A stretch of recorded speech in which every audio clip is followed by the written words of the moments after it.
Hi, my name is Judy and I'm the City Stitcher and welcome to my Flosstube channel. Today is Sunday, November the 6th and I am back filming at my inside spot. I'm actually filming this quite late on Sunday. It's been a very full day for me. So I'm not getting to this until much later than I was expecting. In fact, I'm filming this about 3 hours later than I was hoping to film it. So it's in the evening here. So the sunlight for sure is gone. So there was no point trying to catch natural sunlight in the other room. The temperatures here are, you know, we've hit winter. We had a glorious fall. It was lovely. I loved those temperatures. If you want to see how awesome our fall was, you need to go catch up with Cheryl at Happy Handcraft Studio because she's working on a temperature piece for a location that's very close to me. I was catching up with her latest video and I was like, oh yeah, look at how lovely that is, because that is certainly not the temperatures we're experiencing right now. It's frosty out there. So certainly stitching in the sunroom has come to an abrupt sudden, not a chance at all. Like, it's not happening. Not happening at all. It is frosty in there. So we're back to winter stitching and stitching inside. I know, I keep saying it. The sunroom is attached to the house. It's technically inside, but I always go, it's out in the sunroom or inside the house. You all know that. Anyway.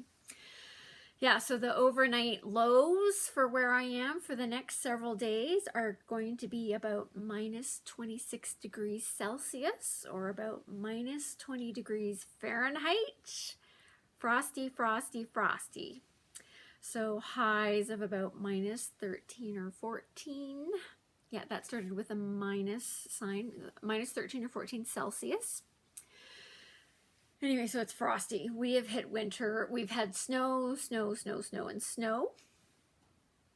So it's, there's some like maybe some of this. Anyway, we've got snow. We now are at the point where like there is snow until we get to the thawing.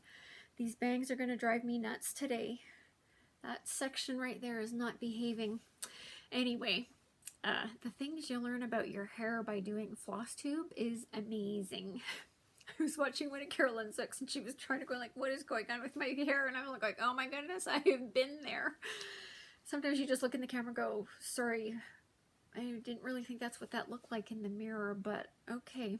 Anyway, moving on. If you are new to my channel, this is a channel about cross stitching and the stitching that I've done over the past week. And as always, very grateful for those of you who come back regularly and catch up with me. As I like to call them when you watch my videos, we're having a little bit of a visit. Except I get to do all of the talking. If you want to talk to me, it's got to come through the comment section down below. So as always, if you are happy to have comments, questions, topic suggestions for videos, that would be awesome. All right, let's talk about comments on last week's video. Because one of the topics I'm not addressing is ergonomics because I don't feel like I have knowledge enough. So I did put it out to the broader community if they had any good suggestions for Jay of people who potentially had videos that he could watch around trying to improve ergonomics for stitching. And there were 2 suggestions. So H. Eden 1 has suggested Sarah Humphrey. It's bad when I can't read my own writing. Sarah Humphrey Embroidery. Now, she does have a focus on embroidery, but she does apparently, according to the comment, she does have tips for ergonomics and all that kind of stuff. And, you know, sort of what you're doing with hand embroidery is easily applicable to cross-stitching. So that was one suggestion. And then Marion also said that Colorado Cross Stitcher had some suggestions. She was thinking it was maybe in about episode 2, but certainly it was Colorado Cross Stitcher. So those are a couple of options if you're looking for other people who may have done videos that specifically are talking about ergonomics for stitching. All right. I'm just looking at my notes here. Girly, I'm going to do yours right off the bat. She's catching up on my back catalog of videos, which means she's going back and starting from the beginning, or certainly from the beginning for the ones that she hasn't watched. And when you're watching them in a row, she is catching on to words that I say inordinately a lot. And I am working at improving on not repeating those words as frequently. I have other friends who have pointed out to me some of the words that I use probably a lot more than I need to. But I will say the chances of the word glorious getting dropped from my regular vocabulary is probably nil. We're probably not going to hit glorious until like next year when it starts to get warm again, and then we're going to be back into full-on glorious, hopefully. So glorious is staying, but I'm trying to fix the other ones because I acknowledge I do say them a lot, and I am trying to work on it. And I have a friend who's monitoring my progress. Karen asked me a question on whether or not I would be willing to share my spreadsheet. This was, she was referencing the video I did about how I'm tracking my 5-year plan. See, the brains are going to drive me nuts today. So I don't know that I'm prepared to share my spreadsheet because I was looking at it this weekend, sort of saying like, is there anything useful in here in what's to share? Because it is very, very specific to me. And what I'm doing, you know, things like coming up with those lists. Like, I'm forgetting exactly what I had talked about in that video. So, you know, coming up with the thread list for all of the Garden Series Club from Blackbird Designs. I don't know that that's necessarily helpful to somebody else, but here's kind of like, so here's a little bit of a printout, you know, where I was talking about sort of what those columns are, because these show up in a couple of tabs, sort of my old stitching stuff that I stitched on historically. This is my 2022, clearly with scribbles and things. If you want a funny thing, here's sort of one of the versions of 2023, and wow, that's good. So arrows and crossing out and all that kind of stuff. It's not terribly complicated. I know that there are people out there, like Jen Lee from 24 Hours of Cross Stitch. She has a whole digital planner that you can buy on Etsy from her. I will put a link to that in the notes section down below. I haven't bought it because I'm happy with how my system is working for me. Doesn't mean I won't eventually, maybe some year, get hers, but right now I'm happy with what I've got. And it's really, you know, has it changed over the years? Certainly, because I've been customizing and I've been learning things about what I care about and what I don't care about. So it's like the categories that I went through in that video are pretty much just the column headings, and everything below that is, you know, unique patterns. So I don't know that it would necessarily be meaningful to share it. I mean, I suppose if you want one where I just give you spreadsheets with column headings and everything's empty below it, I suppose I could maybe do that. I just don't know that it would necessarily be all that helpful. But feel free to throw down another comment on that one if you've got other questions. Several of you have reached out thanking me for at least letting them know that petite needles were going away.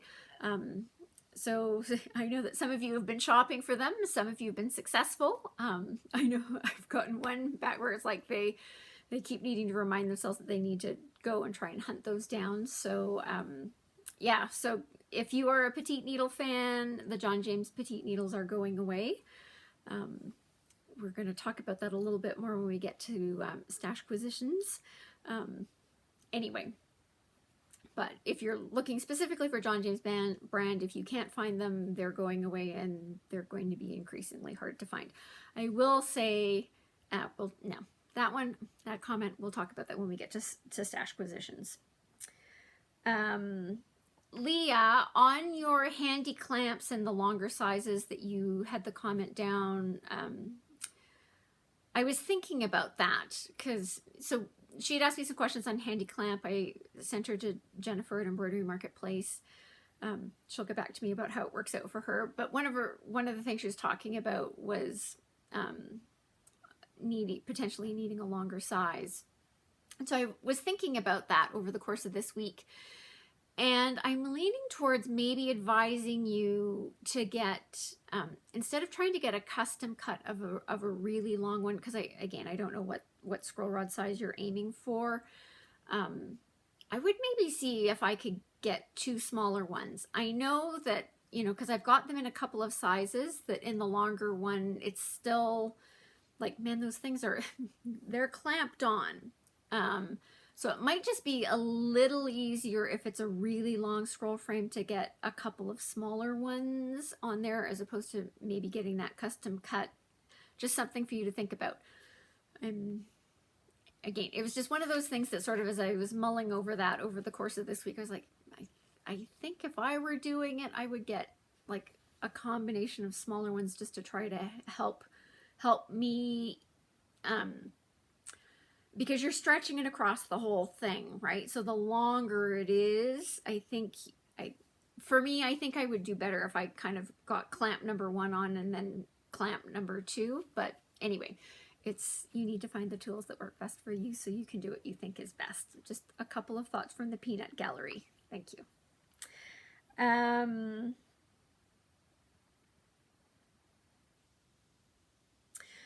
Got a lovely comment from Deb, the traveling stocking stitcher. She was like that I'm continue propagating the kitted but not committed, because I just love that phrase. I love it, I love it, I love it. Kitted but not committed. I do have a small correction for you, dear Deb. We are not in a cult. We are in a community. Only because they have very different connotations in the current world. We're not a cult. We're a community. Thank you.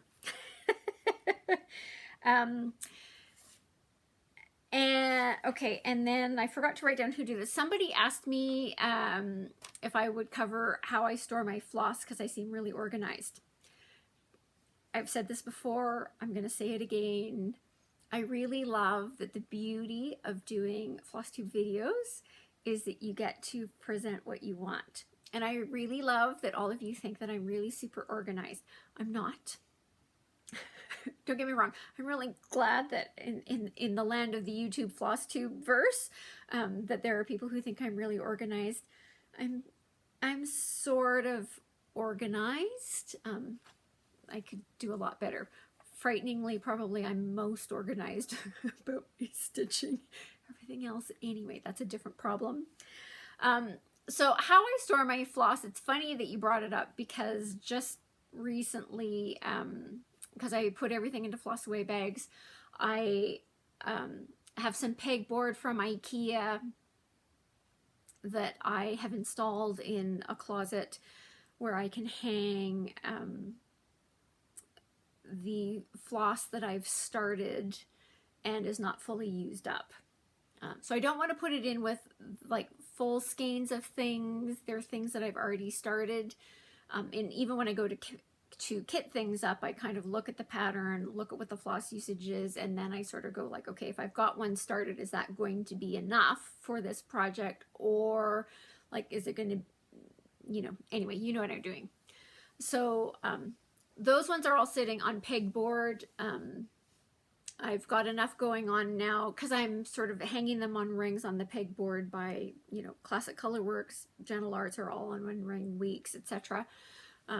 So I need to I got 2 sections of pegboard, so the second section needs to go up so I can get them all on there. I figured start with 1, see where we get to. So the second pegboard needs to go on the wall. I also need to go back to IKEA and get some more hooks for it so that I can get everything hung up. So that's how I'm, no, that's not how I historically have stored that. So that's a new thing. We'll see how that works out for me. But that's what I'm doing right now. For things where I have bought them,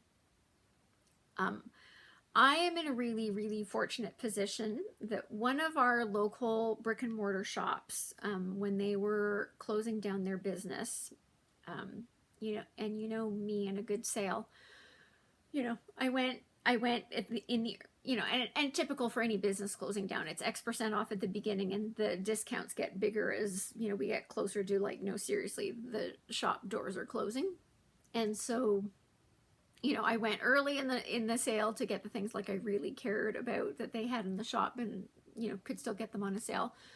And I went to the store fairly close to the end of when they were closing with a friend of mine.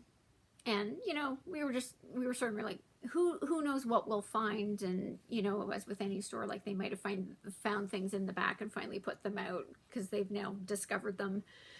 And we got in there and they were at the point where it was like everything that was there as well as fixtures.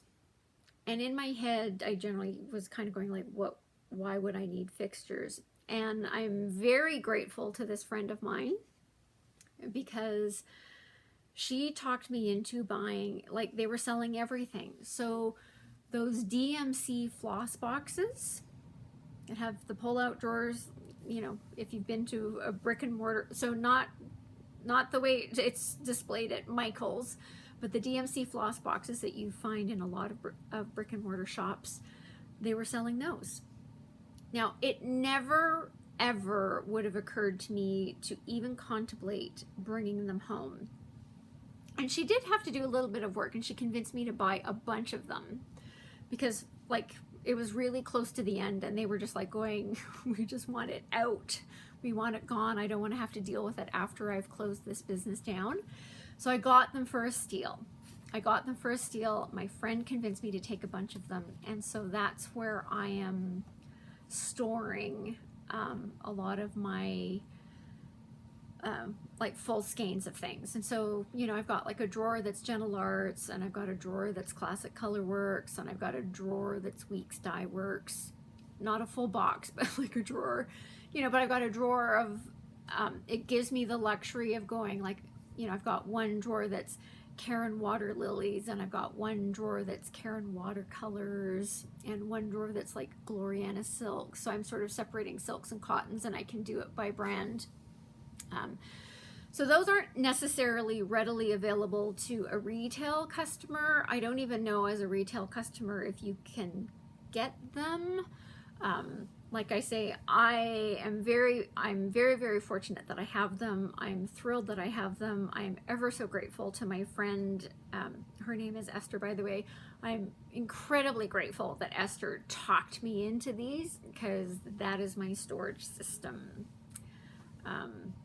So there you go. And the last comment is Lynn, who was wanting me to, she's wondering if I could play a little bit of piano. It gets really complicated in the land of YouTube and copyright issues, so that's not going to happen anytime soon, but thank you for the wonderful thoughts. With that, we are a long way into this. Let's get into my stitching. It's been a crazy, crazy busy week, so I don't think I got as much stitching done as I wanted to. But as always, let's start off with my sampler of stitches. So this is Sampler of Stitches. It's a series of 9 charts by the Drawn Thread. I am doing this as a stitch along with Sarah the Stitchin' Mommy. This is what it looks like with all 9 charts together. I am down here in chart number 9, and I was working on Y this week. So I'm just looking at everything that's going on. So this is just a little bit more of a close-up on Y, and my goal was to sort of get this half of Y done. Not surprisingly, I was able to accomplish that last week. Some of you will be happy to note, wait till you see this, I had an opportunity to catch up with Jeanette Douglas this week. Yes, I'm totally name dropping. So I had a chance to catch up with Jeanette this week, and she wanted to see it. So it, for portability, I of course took it off of my handy clamps, or my, anyway, Arabesque, whichever I was using. So for you, I haven't put it on yet since I saw her. So here is where I am at on Sampler of Stitches. So this is the beginning of chart number 9 over here. I am going to bring it up and just sort of give you a little bit more of a close-up.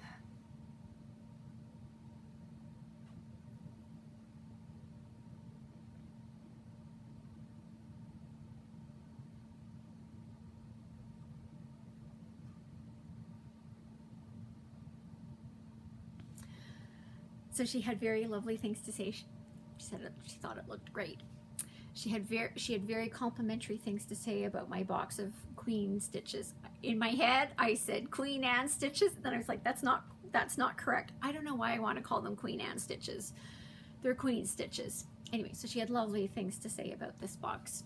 I was like, it was a bear to stitch. And she's like, oh, I know, but it looks lovely. Anyway, so there's where I'm at on my sampler of stitches. It has these lovely side creases because it sort of got somewhat folded up on the journey and hasn't gone back under the scroll rods yet.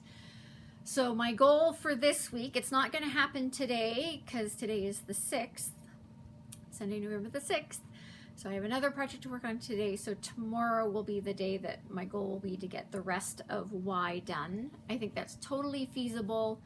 There's only one specialty stitch. It's a lot of, so those flowers, the tops of the flowers is just regular cross stitching. The stems are regular back stitching, and the specialty stitches are just on the leaves. So looks doable. I say that now.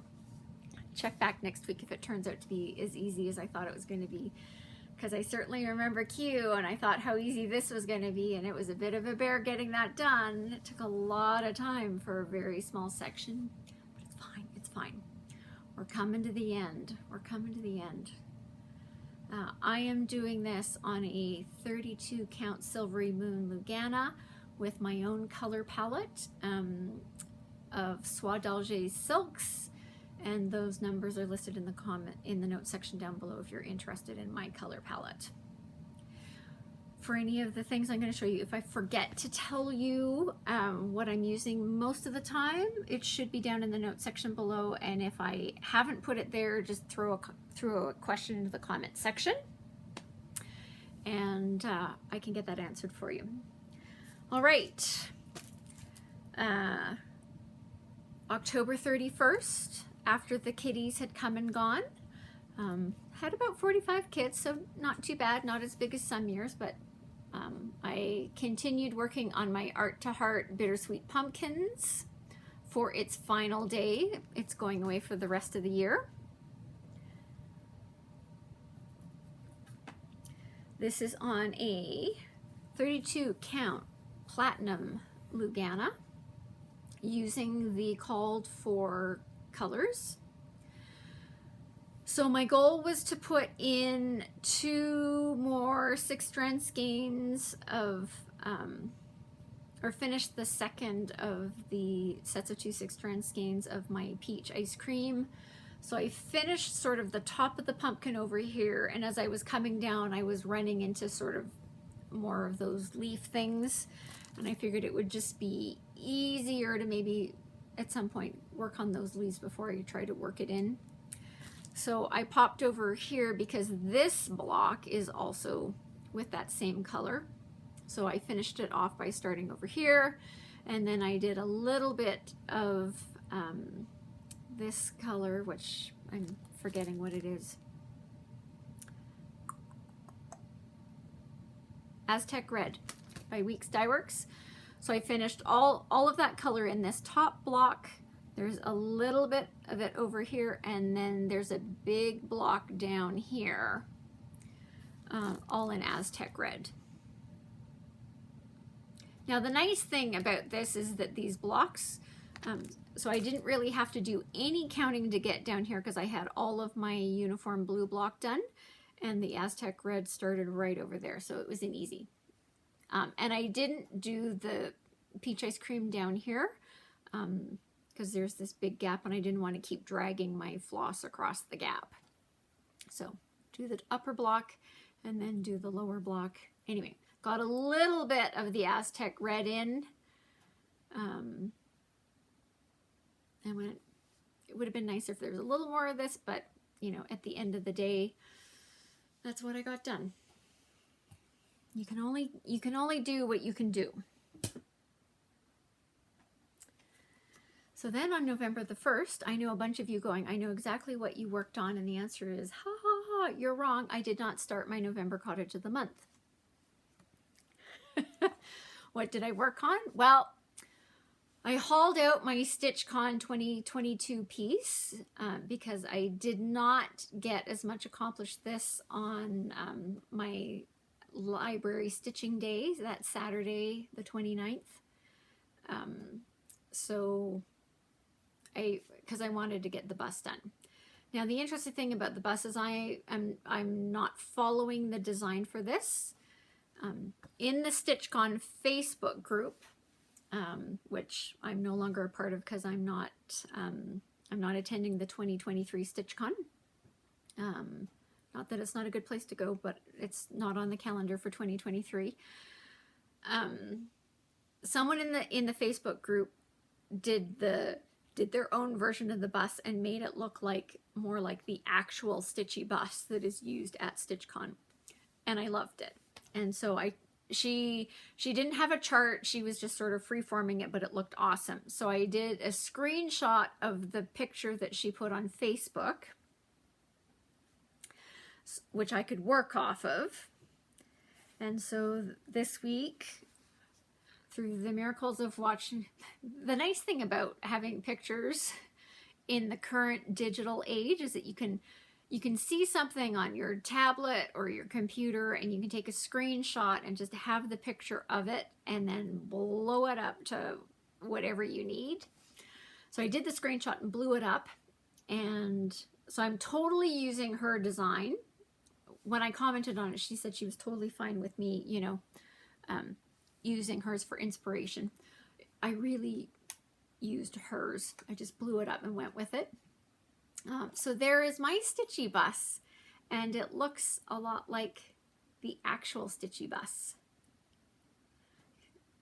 So the stitchy bus got done, which was great, including, and on this one, as I'm going, you know, because all of these elements are individual elements, so I got the stitching done, and I got the back stitching on it done as well. Just looking, going like, wow, that front tire, I need to check that. Looks a little square compared to the other one, but anyway, the things you notice about your work when you're on camera. Anyway, so I worked on that on Monday, November the 1st. It took a lot longer than I thought it was going to take because, of course, I was interpreting from, you know, her piece. Now, she'd done some other design changes and all that kind of stuff, so I was having to, anyway, I was having to adjust where it was and center the thing, and anyway, I feel like it came out okay. So I am now down to, so November's stitching library get together. I'm going to start, or I'm going to continue working on the house. Again, my goal for this is to have this piece finished by the end of 2022, the year that I went to StitchCon for the first time. So I think it's doable. So check back. So I'm not planning on working this until the next library stitching get together. So it won't be coming out till the end of November. So then I finally started working on my November Cottage of the Month by Country Cottage Needleworks. I am stitching mine on a 32 count Icelandic blue linen from Witchelt, which apparently sometimes looks like it's white, but it's not. So here is my start. I think I'm at about 40%. So I'm not nearly as far along on this as I should be, but it was a very busy week. Anyway, it started. It'll get finished. I'm not worried about that. So yes, I am using all of the called for fibers for this month as well. So we'll see how fast the remaining bits go. So there's my November cottage. I am still on track for getting all 12 cottages done this year, which is great. And then sort of I got to Saturday and I was going, I had this commentary and I made the comment to a friend. I was like, I feel like I'm having a really, like, there's something off about my stitching week. Like, I did decent stitching and I worked on the things I wanted. And I know I didn't start the cottage on the first like I wanted, but the bus was more important. Like, but there's so, I know what I missed. Wednesday got derailed because that's when I started the cottage, because I didn't start it on Tuesday, November the 1st, because I did the bus instead. Wednesday was supposed to be when I worked on my Chatelaine designs, my tiny Marie Antoinette gate. So that came out when I finally realized what I was missing. So this is what it looks like. This is a free chart on the Chatelaine Designs website. I am stitching this from stash, so I'm not necessarily using the called for colors. So by the time I realized what my issue was, I only got a little bit done. But as I say to everybody, a little bit is more than what you had before, which is great. So what did I work on? So I got the eyelets here in the top done. I used,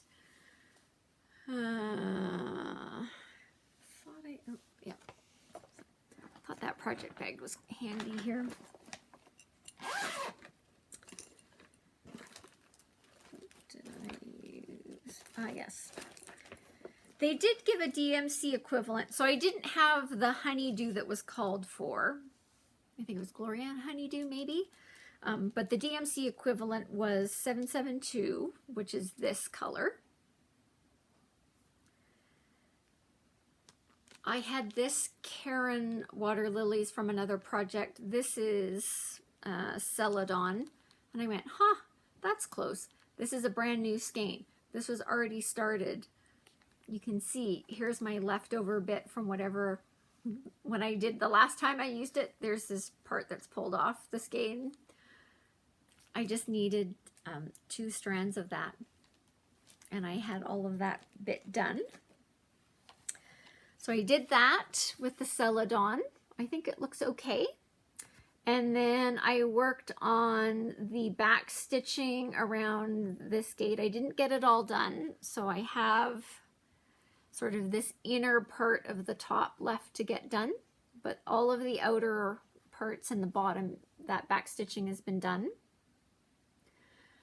I was wanting to get to the eyelets. There are eyelets in this outer border that are done with Petite Treasure Braid number 2, and I know I have that. I know I have that somewhere in this house. For the life of me, I can't find it, so it's kind of annoying me. So tomorrow's project is locate it. So on Wednesday, when I work on this, I can get that done. And then I did spend a little bit of time because one of the colors that I'm missing is the color for these road stitches here in this outer border, which is Gloriana Bluegrass, I think is what it's called. Here's the interesting thing, because I said to myself, well, I looked at sort of, did anybody have a conversion from Gloriana to, I didn't care whether it was Gentle Arts, Weeks Dye Works, Classic Colorworks, DMC, I didn't care. So I checked all of my sources for that. Nobody had a color conversion for that particular color. So then my next default position is, well, go look at what the pictures are like. Funny thing is, so I hauled up the pictures from 3 different shops. 2 of them were the same, which says to me they got it from the Gloriana website. One of them was completely different, and it was on a wooden table, which means this is what, you know, the last batch or the first batch they got of that color looked like, and they were not similar at all. At all. I never would anyway. they were quite different. So that threw me for a bit of a loop. So then I just went, well, These road stitches are going in the outer border, and in between them are beads. So what have I got in my stash? Because I'm trying to do this from stash. And Gloriana threads are hard to come by. So I pulled a bunch of different things. So, you know, because you go into the storage area and you pull things. And then you bring them down, look at the project and go, I don't know what you were thinking. So here's the project. Sorry for the glare, but I'm having to use the ring light. And I pulled this one because in the closet I was like, okay, well, it's got blues and greens and gray and no. So that was an easy one. Thanks for trying, but wrong. I pulled this. This is Gloriana Wood Pond. I've used this for goodness knows what. Went, it's not bad. I mean, it's okay. It's just sort of more of the same. And so this looks sort of similar to what, like if you go to 1, 2, 3 stitch and you haul up bluegrass, this is kind of what it looks like. It's not what the other one looked like. I hauled out, this is alpine grasses, but I mean, it's just more green. And at this point I was like, I think I have enough green going on here. I think I do need to get into that more of that brighter turquoise. So, and then I went, okay, well, there's nothing wrong with DMC. So I tried a DMC variations and went, it's okay, but I think it's, you know, this is not bad. This was a possibility. I pulled out a Coloris and went, I don't like that one. Yes, it's got the brown, and anyway, I went, I don't think that's working. Then I went into my hand-dyed fibers by Vicki Clayton. These are colors that I bought when she was originally selling silks.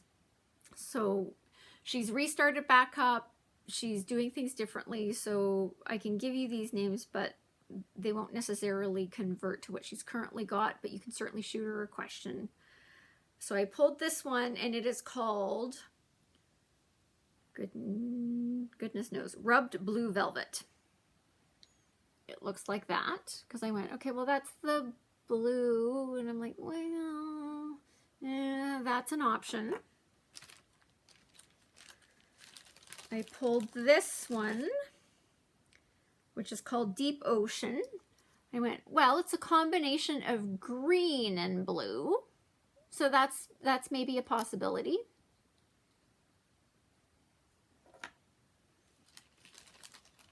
And then I pulled, this is Rubbed Turquoise. Oops, I suppose you want the color more than the name. Let's do that. So this is what I think I'm going to end up going with. I feel like this goes well with the intensity of the colors in the center of the gate. I think it coordinates well with the outer border. It is variegated. And I think it also goes reasonably well because these are the beads that are going to be sitting beside it.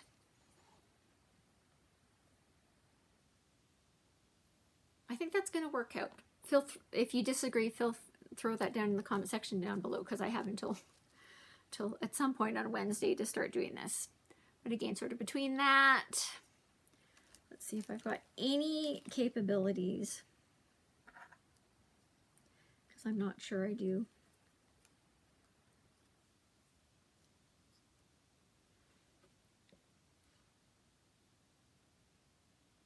Right. So these are the 4 choices. I think I'm going with this one that my ring finger is on. Anyway, so that's where I got to. Not as much stitching, but I think I made progress on that last remaining floss decision, sort of. Okay. And that is all of my stitching for last week. So not as much as I wanted to get done. So hopefully this week I will for sure get all of the specialty stitches done. I just have the eyelets for the outer section to do and those road stitches, and then I can start in on the beading. So it's coming along. It's a small piece. It's taking longer than I thought it was going to take. All right, with that, let's get into, this of course is the first video I've done since the end of October, which means we are going to be doing our monthly section called Nerding with Numbers. So how was my October? So here's just a quick little look at my October calendar. Yes, no stickers, none of that stuff. But so coming along, including that Wednesday I didn't get anything done, and then the day that I spent the evening at the Honen's finals. All right. So what are my numbers? So over the course of October, I worked on a total of 9 projects, which is down 1 project. In September, I worked on 10. I think that's because I had that extra start because it was the day of the Queen's funeral. I stitched a total of 7,542 stitches, sort of. You're like, that sounds like a really specific number to be followed up by the word sort of. So it's 7,542 trackable stitches, which means it does not include my stitching on my sampler of stitches because I don't have that in Markup RXP.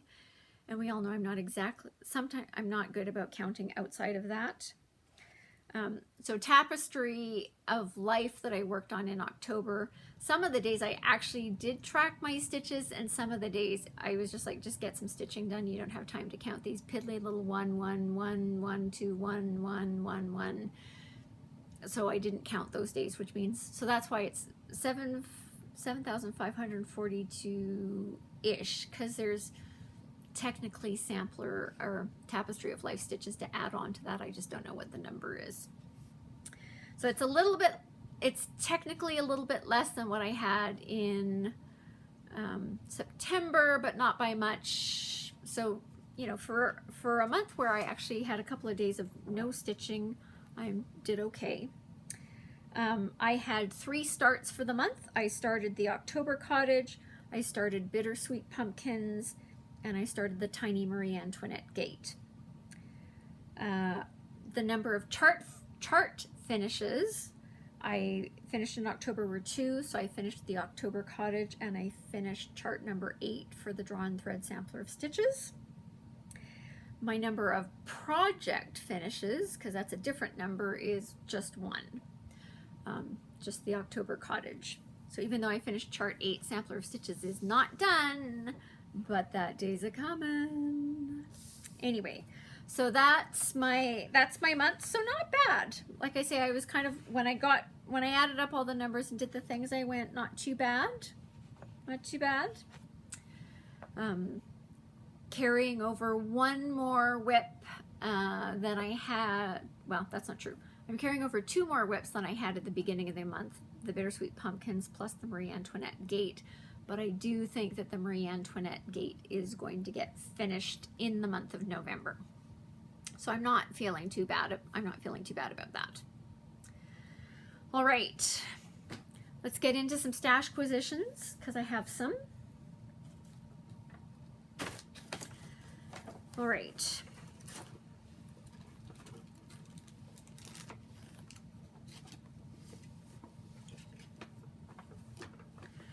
Okay, so when I was having the panic attack about John James Petit's going away, I was able to get a few from Embroidery Marketplace. So this is my baggie of needles that I picked up. I only got some 24s and 28s from Embroidery Marketplace. I think I cleared her out. I'm pretty sure I cleared her out because when I went to pick, she's like, I just wasn't sure how many you wanted. And I went, how many have you got? And I went, okay, I'm taking them all because it's what's in the bag. I have placed an order with the Stitching Corner and Cochrane so that they are bolstering my stash on this. Those will be coming. But she did, you know, because we'd had Jennifer at Embroidery Marketplace, because we'd had this discussion about I need a petite needle. So she had been able to source a very, very limited amount of another brand. And so she brought them in, not knowing whether or not I would take them. They were size 26s because she didn't have any, couldn't get any from the John James ones. And I'm like, I wasn't opposed to trying another brand. So I got a couple of packets of size 26. These are colonials. I haven't tried them yet. Better to have some petites in the stash than not. So I will give these a try at some point, but she was not sure that she could actually get more of them. So she took what she could get from her suppliers, and I took what she had. So if you're interested in a colonial petite, like I say, I can't tell you what they're like because I haven't tried them yet. You can try contacting Jennifer at Embroidery Marketplace to see if she can get any more. I don't know if she can or can't. Like I say, when she was sort of doing her random searches, she brought in what she could find at that point in time. Okay, I got, was picking up a couple of Classic Colorworks. Now, after last week, and I was putting everything together and getting them into their projects for 2023, the funny thing is you know, because you're checking things off the list and blah, blah, blah, I'm still short about 5 or 6 skeins of colors for 2023. So clearly my list is, you know, for those of you who think I'm really organized, apparently I'm not, because I have to go back again and get a few more. So I was writing down a list this time as I was putting them into their bags, so I think I've got a handle on what I'm missing. This batch, so this is just a DMC color variations. They're only bundled together just for ease of showing and keeping them together in the bag for showing purposes. This is DMC 121.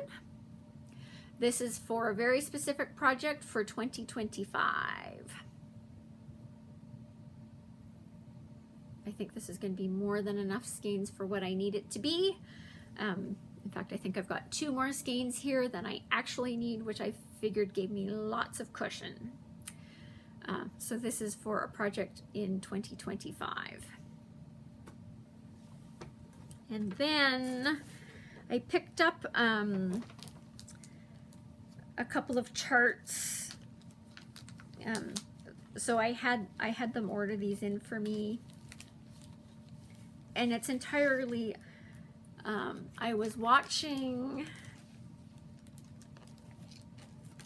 I want to say it was somebody's Galleria. They were doing some video footage from Galleria, and as usual, you know, you watch that. That's the one where it's like the stitching goes down and you actually have to watch. I was watching the thing, and true to form, it's like somebody sort of panned by and went, blah, and then they were sort of focusing on something that they were really interested in. I'm like going, but where? So I had to back it up and sort of enlarge it on the screen. So I really wanted the chart for this one. It says, rest and be thankful. This is from the Cricut collection. The chart for this pumpkin pie thing is there as well. I don't think I'm ever going to stitch that. You know me in a house. So I got it for that. Like I say, there was a model in the background of somebody's video of what they were doing at Galleria, and I just kind of went, it's one of those ones, they didn't have a label on it, they had nothing, because I'm assuming that Galleria, they were like, if you pointed out to them, they would tell you, but when you're watching it through the power of video, it's a lot harder to ask the booth at Galleria from some, anyway. But not surprisingly, I put in rest and be thankful cross stitch, and it popped right up. So that was great. So I got that, and you know, I don't like having charts travel alone. So I also got, sorry, crinkle, crinkle, I'm gonna take this one out of the bag as well.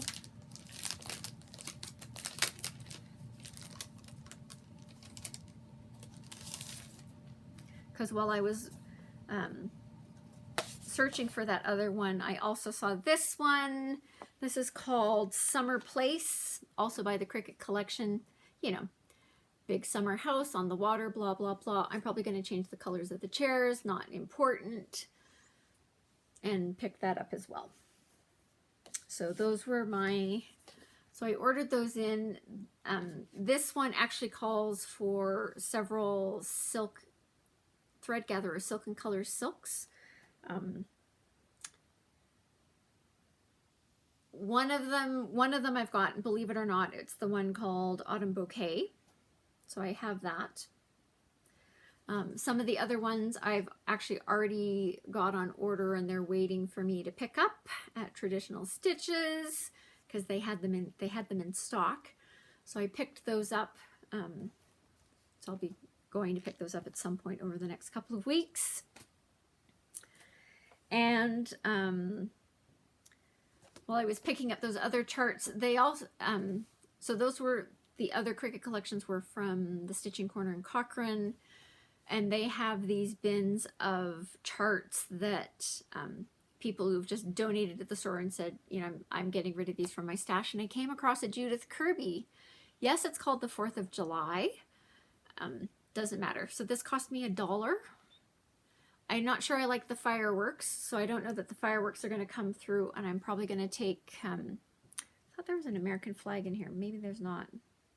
Anyway, night scene, a night summer scene, blah, blah, blah. I picked it up. Houses, it was $1. I know Judith Kirby's are a little harder to come by, so I picked for $1. It's like, forget it. It's coming home with me. So those are the stash acquisitions for this week. So I just need to put them back in the bag.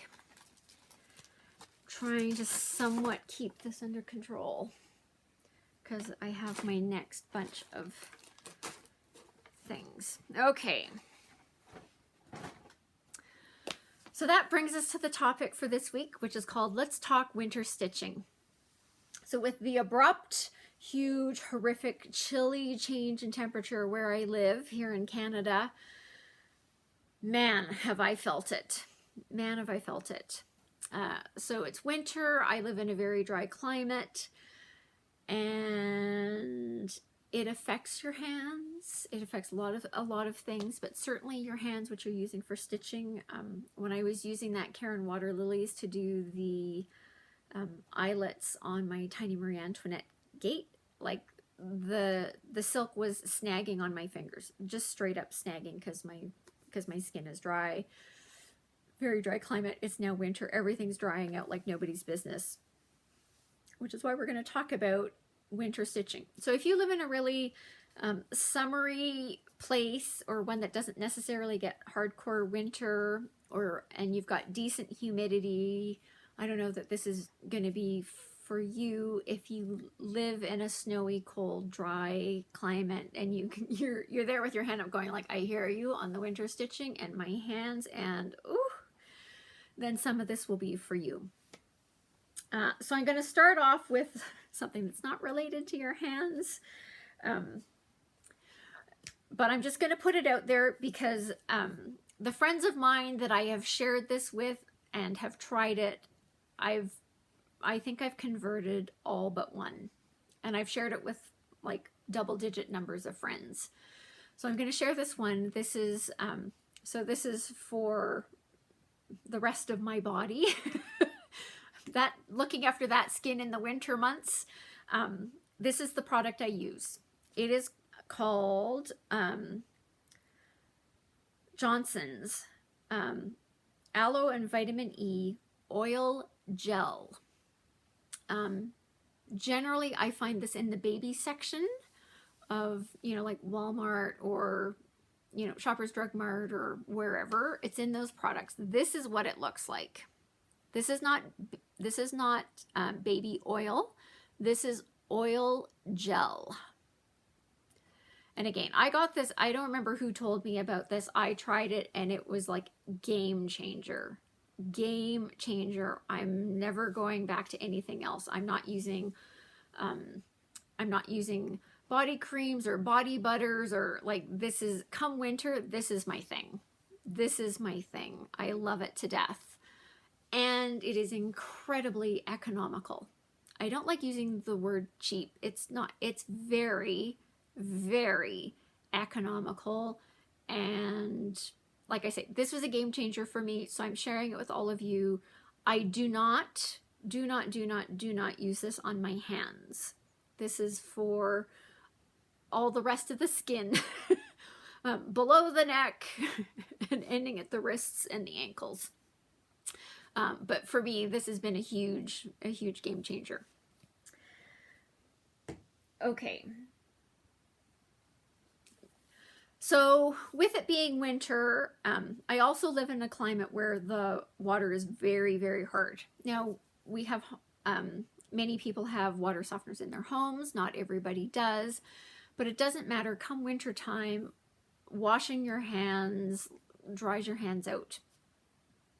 When it comes, so for me particularly, when it comes to stitching, if I'm sitting down to do my stitching in any given night, the thing that I do before I sit down to stitch is wash my hands. And immediately my skin is like, oh my goodness, what did you do to us? So I make sure that I apply lotion before I start stitching. I apply it oddly, which is why we're talking about it. So there are a lot of people, and you can see them in a variety of communities that are talking about this, that are looking for lotions that are safe for stitching. That is not what I'm going to give you. So I don't generally have those lotions. I don't necessarily pay attention to that because the way that I apply my lotion is unusual. When it comes down to sort of applying lotion before I sit down to stitch, I am only applying it on the back of my hands, right? So I put, you're going to see a demonstration in a minute. I just put it on the back of my hand and I rub it in like this and a little bit like that, but I'm trying to keep it off of the front of my hands and the tips of my fingers, which will be coming into contact with your stitching, which you sort of go, well, if you've got stuff that's sort of snagging on your skin, why aren't you doing on that? Because most of the lotions I'm using are not safe for stitching and I don't want it impacting the silks that I'm using, etc., etc. But I can feel that dryness right off the get-go, and so I apply it to the backs. I'm also on a kick that says I have to use up what I've got in the house, and I'm not allowed to buy anything else in a lotion type product until I use up what I have. So, you know, I'm just going to show you the random things that I've got sitting here beside me that are trying to be used up before I'm allowed to shop. So I've got a J.R. Watkins one. I've got a lotion from Bath and Body Works. These are the two that I'm working through next. And the one that I threw it over there. I've got one that I just finished. It was a St. Ives. It was nice, but I have to use these up before I'm allowed to buy anything else. And so I don't care whether they're safe or not for stitching or whatever, because I'm very careful and I'm only putting it on the backs of my hands. And certainly from a just washing perspective, that's where I feel it the most right away, the quickest. So I'm working on that. Sorry, I just have to put them into their spots. Okay. But the thing, so that solves the back of the hand. It certainly doesn't solve the front of the hand problem. So there's a couple of things I do to help with that front of the hand. And now that we've hit hardcore winter, I'm having to remind myself, because I've forgotten over the summer what I need to do to keep my hands in decent stitching shape over the course of the winter. It's like Canadian drivers. We're really great. We've lived here for decades and decades and driven for decades and decades in the snow, but come every hardcore snowfall, we forget. It's like we have to learn all over again. That's me. So what do I do for the fingers, the front of the fingers and the fingertips to help with stitching? Well, so this is a more expensive product. I use Clinique Deep Comfort Body Butter. So this is the tub it comes in. This is not economical. This is a more expensive product. A tub goes an incredibly long, long way. I'm also going to give you a couple of cautionary notes about this. When you first put this on, it feels disgusting. Now, I've gotten used to it because I've used it for a really, really, really long time. But I have a friend, I was working with her and she was complaining about her hands. And so in the office, I keep a tub of this in my desk drawer at work. And so I said to her, it's like, okay, just hold your hands out. I'm going to give you a product. And I said, just so you know, you're going to put this on and you're going to hate it. You're going to hate it. Just trust me on this one. We're going to put it on. You're going to go, ugh. But don't do anything. Put it on and walk back to your office, because she was like kitty corner to me on the floor. So like she had ways to go back to get to her office. And I said, and just don't do anything until you get back to your office. So she put her hands out. I put the stuff on. She rubbed it in. She looked at me and said, I know, you're not enjoying it. Just wait. You just go back to your office and don't judge until you get back to your office. And so she got back to her office and she phoned me and she's like, okay, you're right.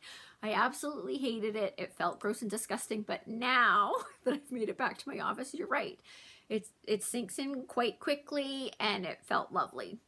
I tried it with another company I worked with, same thing. I did it with another lady there and I laughed because like a few weeks later I was in her office and you know, clearly her hands were bugging her and she hauled open her desk drawer and in there was a tub of the Clinique body butter. And I laughed and she hauled it up. She said, would you like some? So she became a convert. Anyway, so yeah. Now, it does not take much, which is why a tub goes a really, really long way. So I'm going to show you this live because I've had people, when I've been showing this to them, they've said, that's like, what are you doing? That is nothing. So this is how much I have.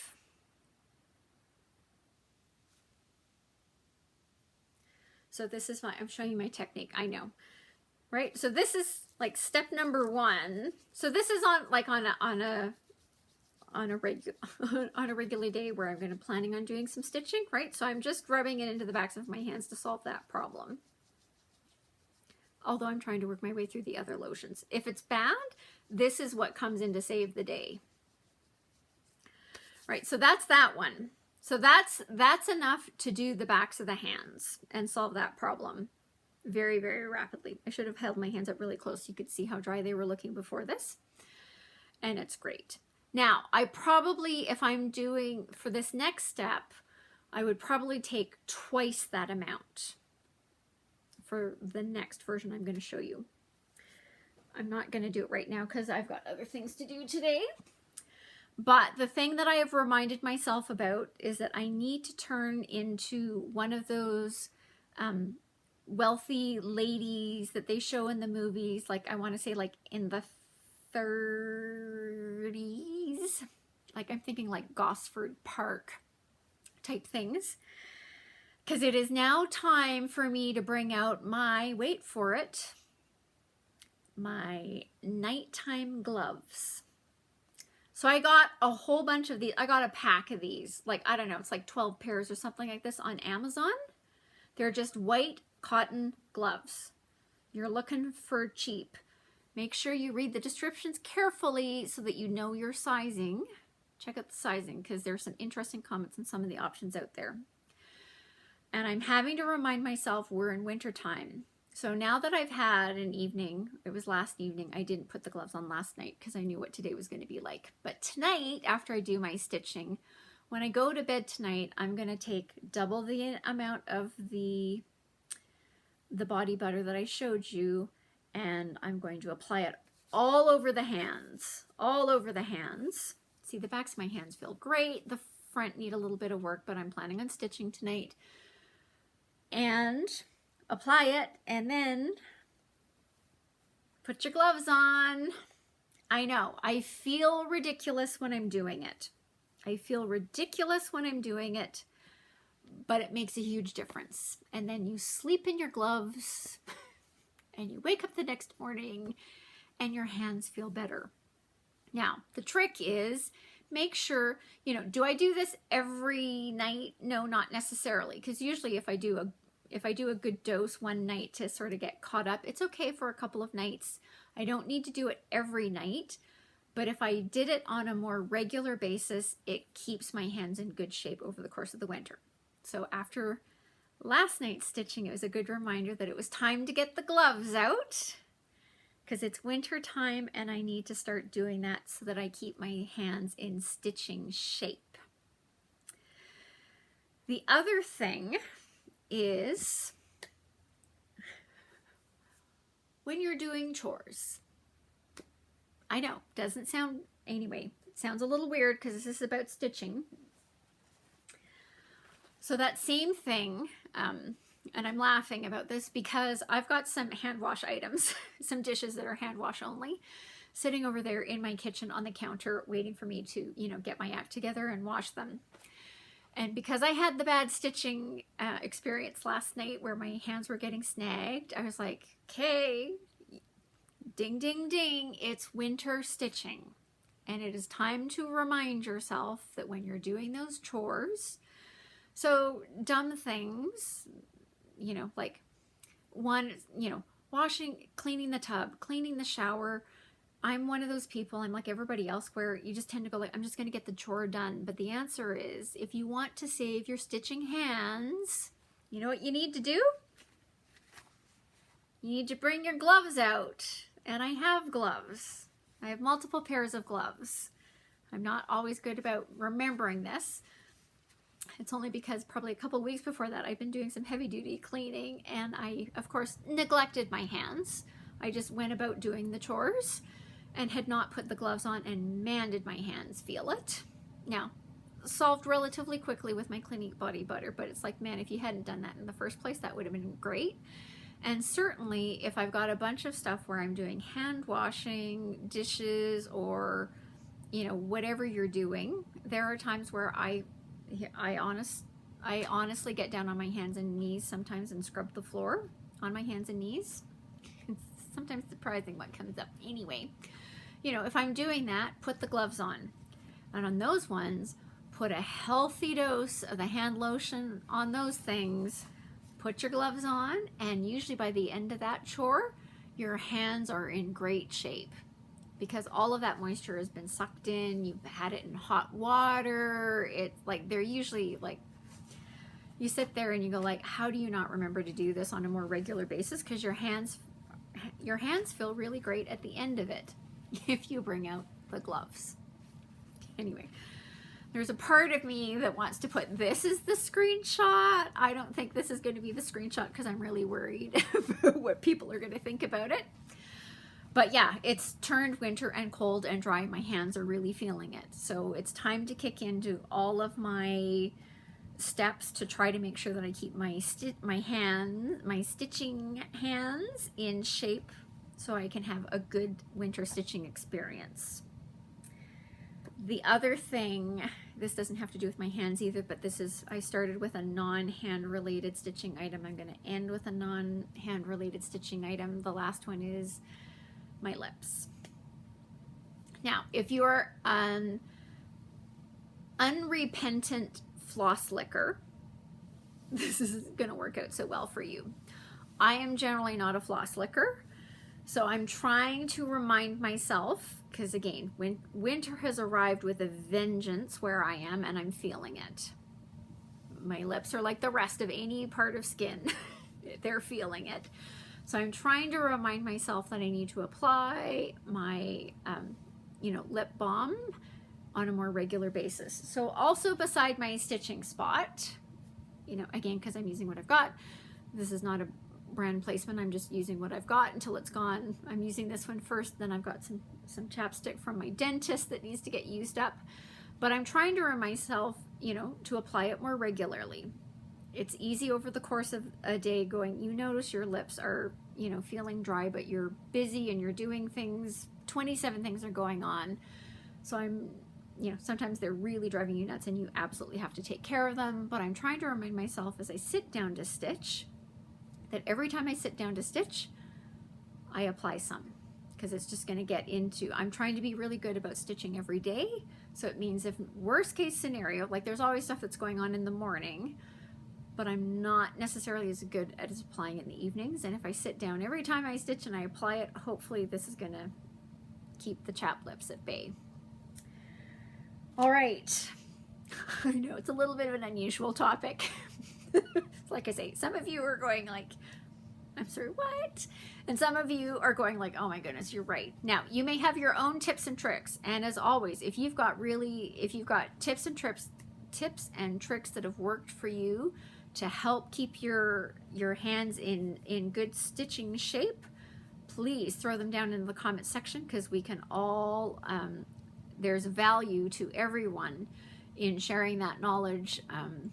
So that's why I was doing that this week. Those are mine for this week. Hope some of you found that interesting. I'm sure, you know, you'll throw that down in the comment section down below as well. As always, thinking of the people of the Ukraine. As always, there are challenging things going on in the world. Yeah, there have been some interesting posts in social media about certain people's, you know, specific situations. So I'm acknowledging that. And so thinking of the people of the Ukraine, as well as others who I know are going through some tough times. And as always, safety first, safety first, safety first. Winter, certainly where I live, winter is upon us. Safety first, safety first, safety first. Whether it's crossing a street, walking down the sidewalk, driving, 27 things. Careful when you're shoveling. The number of heart attacks that are caused by people overexerting themselves while they're shoveling is a large number. I have a snow boy right now, and I'm very grateful for that. Anyway, so safety first, safety first, safety first. So I hope you are staying safe. I hope you are staying healthy. I hope you're finding some time to do some stitching, and that your stitching is bringing you joy, contentment, mental stress relief, whatever you need it to be. And regardless of whether you get a lot of stitches in or you only get a few stitches in, every stitch you get in is more stitches than you had before you started. And that is called progress. With that, I hope everybody has a great week, and I look forward to seeing you next week. Take care.